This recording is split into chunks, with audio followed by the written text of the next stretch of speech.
Desmond Elliot just got dragged down by his own godfather. Is this karma? Story time. In 2015, Desmond Elliot was just a Nollywood actor doing so well for himself. But he decided that he wanted to now go into politics. He had no political base, neither did he have any structure. And so he knew that he needed a strategy to get into politics fully. That was when he met FEMI GBAGABIAMILA. At that time, Oga Femi was a known political figure. In fact, he was the apex political figure at that time around Surulere and even most part of Lagos. Oga Femi met Desmond and he liked him. He said, "Oh, Desmond, I like you. I'm going to invest in you. I'm going to adopt you as my political godson." Desmond was so happy. Oga Femi now said he was going to hand over the House of Assembly ticket for Surulere Constituency 1 to Desmond. When he told other political leaders in Surulere about this plan, they said, "Kini, Desmond, from where to where? Nollywood Desmond. You should go and ask him, Ojare, it's not for here." Oga Femi said, "Farabale, you people should calm down now. You will enjoy from this particular arrangement too." The political leader said no. They had already appointed one Bashir Lawal to represent them at the House of Assembly.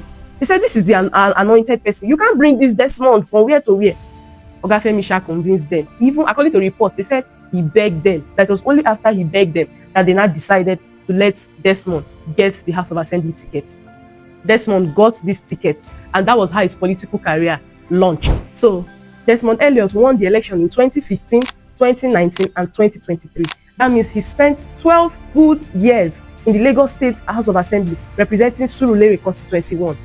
I think 12 years is such a good run for somebody who stood on the back of his godfather. But something happened on the 29th of October 2020 that would mean a lot to this story. That was exactly 9 days after the Lekki shooting during the EndSARS protest.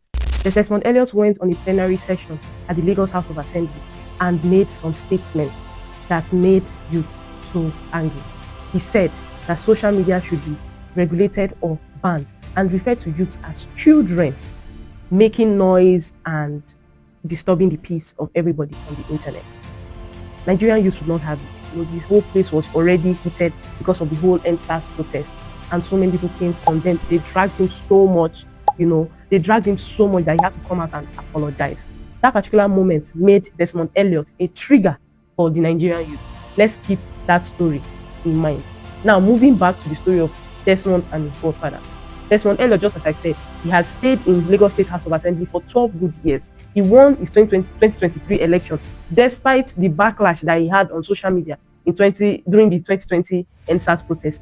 2023, he still won the election with the help of his godfather, Oga Femi. So now what happened to this tight father and son bond that we knew of in Lagos politics? The wahala started in January 2025. The Lagos State House of Assembly members wanted to impeach their speaker, Obasa. Obasa was in the US dancing obele, obele, obele with his family. He didn't know that his people back home were planning to impeach him. What was the reason for this impeachment? They said Obasa was rude. He was making very rude remarks about Sanwo-Olu, who is the Lagos State governor.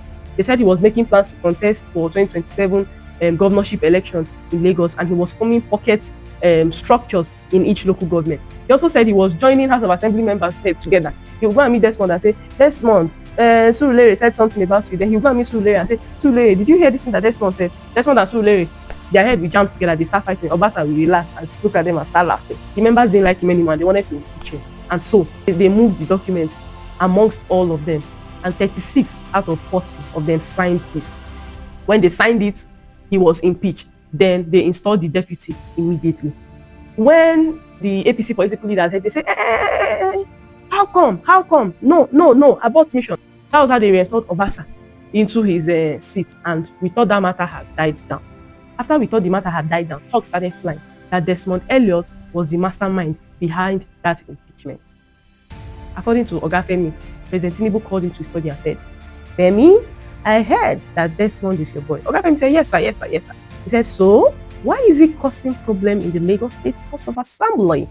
I heard he was the mastermind behind Obasa's impeachment." Oga Femi said, No, it can't be Desmond. Desmond is a good boy. He's my boy. But don't worry, sir. I apologize. I'm going to find the root cause of this matter." Oga Femi left that office. He was so angry, called Desmond. "Desmond, I heard this and that. Is that so? Are you kidding me right now?" Desmond said, Oga, Egbon, no, I was in South Africa. Oh, I was there for my sister-in-law's wedding. How will I be in South Africa and be planning the impeachment of Obasa? I don't know anything about it. But when I came back, they brought paper to my office. They said it was direct message from Oga at the top. That is President Tinubu, by the way. He said he wanted Obasa gone, and I just signed it. Oga Femi said, so you just signed something, you didn't read it. Kini.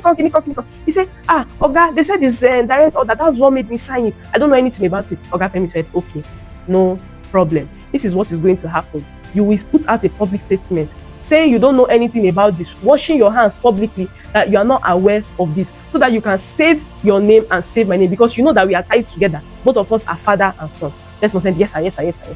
You know what happened? Desmond did not write the statement. He didn't do any public statement. He just stayed away. Oga Femi was mad. Oga Femi was angry. How can the boy I brought up put him in House of Assembly for 12 good years and he's doing this kind of thing to me? I will show you, Pepe. What did Oga Femi do? He started planning for Desmond's replacement. Desmond was supposed to go for his 4th term this year. And then Oga Femi said, no, it's not going to happen. But he didn't let Desmond know about his plans. Here comes Honorable Barakat. This lady was supposed to take over from Desmond Elliot in 2023 at the House of Assembly. But Oga Femi said, I still want my boy to continue, so let him. And so she stepped down for Desmond in 2023. Now, Oga Femi now went and picked that same lady and said, you'll be the one to replace Desmond. But I want this conversation to be just between us. Let us do it behind his back. Let him not know of what is going on.